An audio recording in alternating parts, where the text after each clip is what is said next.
Okay, so at some point in every business owner's career or marketer's career, search engine optimization expert's career, whatever, at some point, somebody buys a website and they want to take that website and merge it into another website. It might be an acquisition, might be a partnership deal, who knows? But in this video, what I'm going to do is I'm going to teach you how you can take website 1 and move it into website 2 and do that without completely ruining the foundation that's been created for all the traffic, conversions, marketing, etc. So let's go ahead and dive into it. Before you get started, make sure to click the notification bell and make sure to subscribe so that you can get more videos like this in the future. Okay, so we've got website 1. We want to move website 1 into website 2, potentially website 2. The owners of this company bought this company, they're merging it into the other one.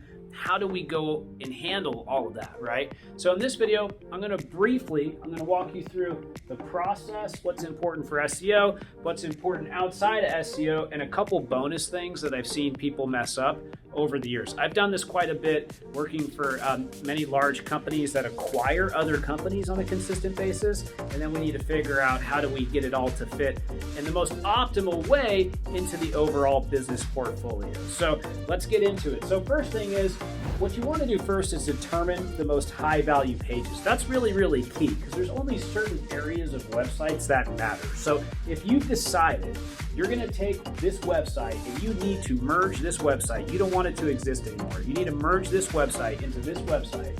It's really important. The first thing you do is you think, what are the high value pages and what are the low value pages? The low value page might be the old about page, right? By the way, it also might not be the old about page if the old about page had a lot of links going to it or got a lot of traffic. So that's really important. So let's spend a minute on that actually. How do you determine the high value and low value pages? Well, what you want to do is you want to look at the most linked to pages on the website. So you can go inside of Google Search Console, you can go inside of any type of backlinking tool, Majestic, Ahrefs, etc., and you can find the pages that have the most links pointing at them. Those are important pages only if they're good links. If they're spammy, bad links, weird sites, then they're low value pages. So you kind of have to go through that process.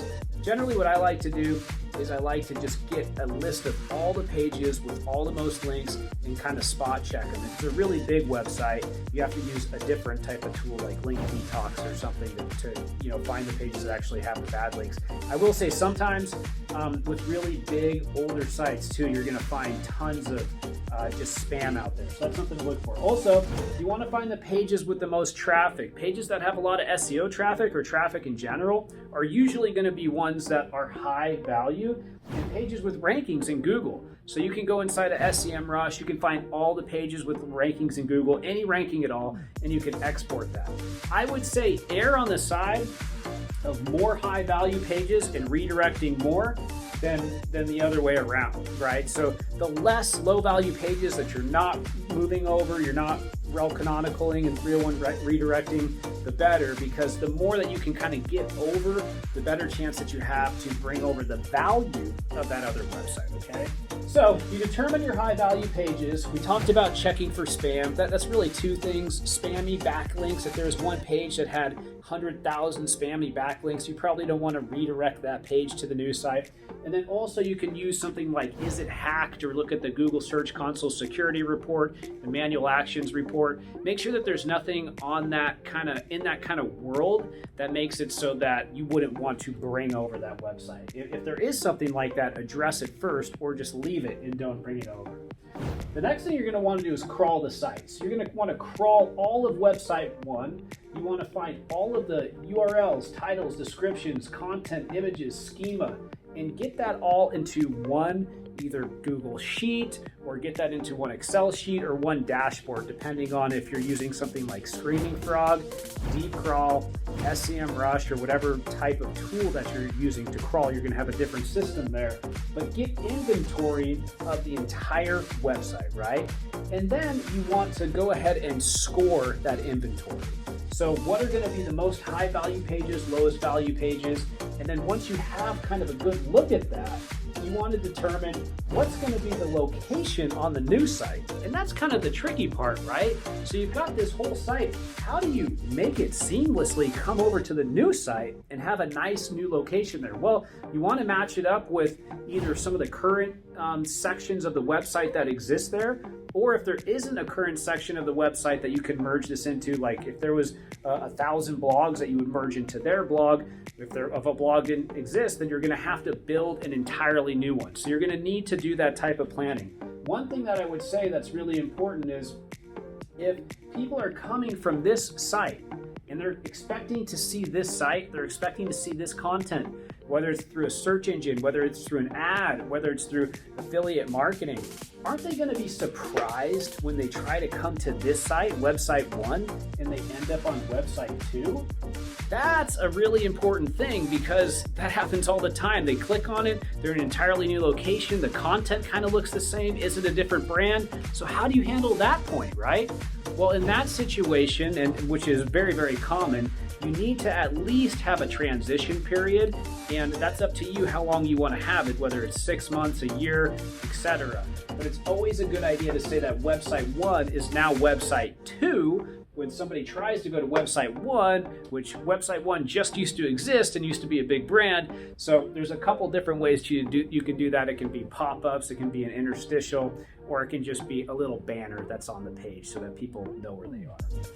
So you want to make sure that you find a location on the new site, and then you want to make sure that you either match the content or find a new place for the content.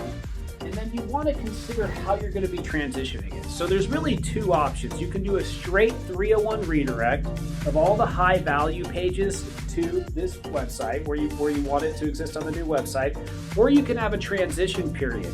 I prefer the transition period in using something called a rel canonical.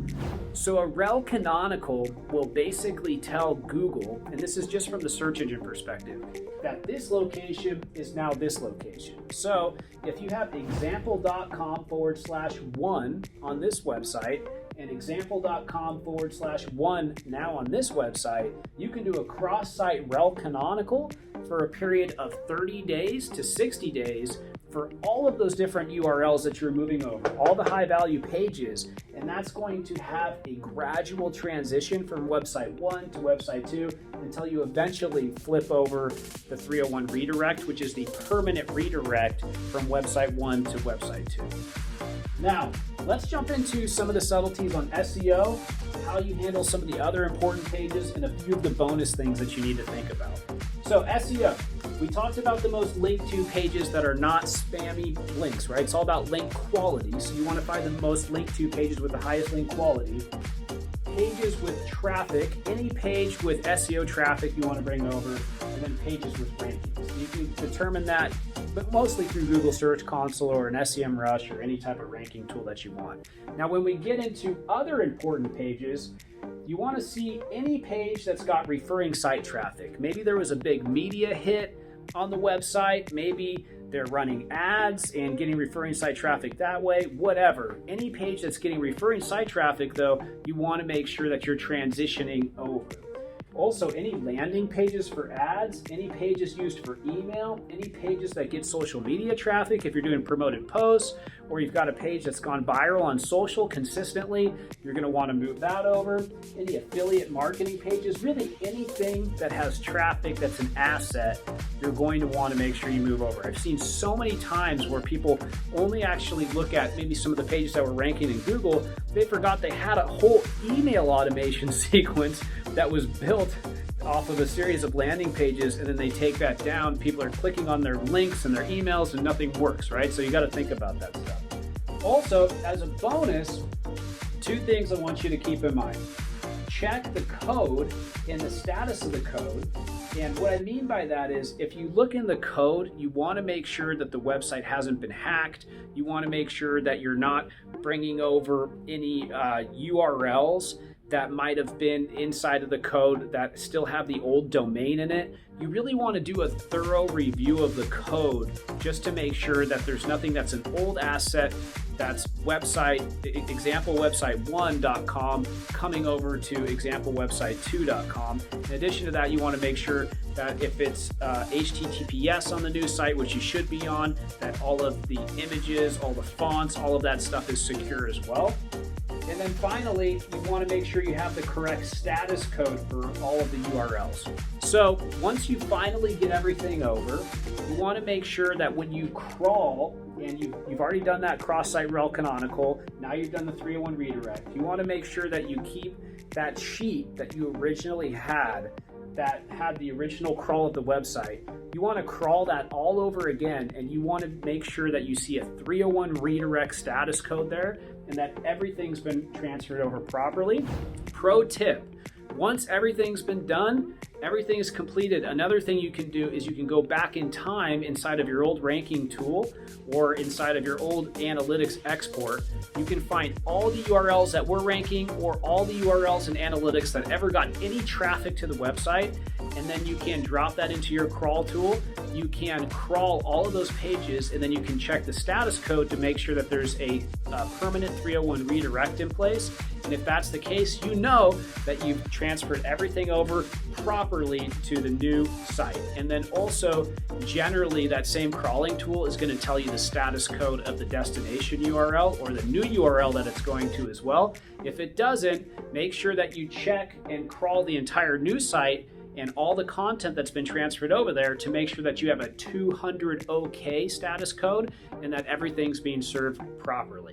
So that's it for merging websites from website 1 to website 2. It happens all the time. Unfortunately, there's a lot that can go wrong. It's one of those kind of complicated things that come up inside of search engine optimization, business, marketing in general. I hope you like this video. Make sure to like, comment, subscribe. I love chatting with you online. I'll see you next time. Goodbye.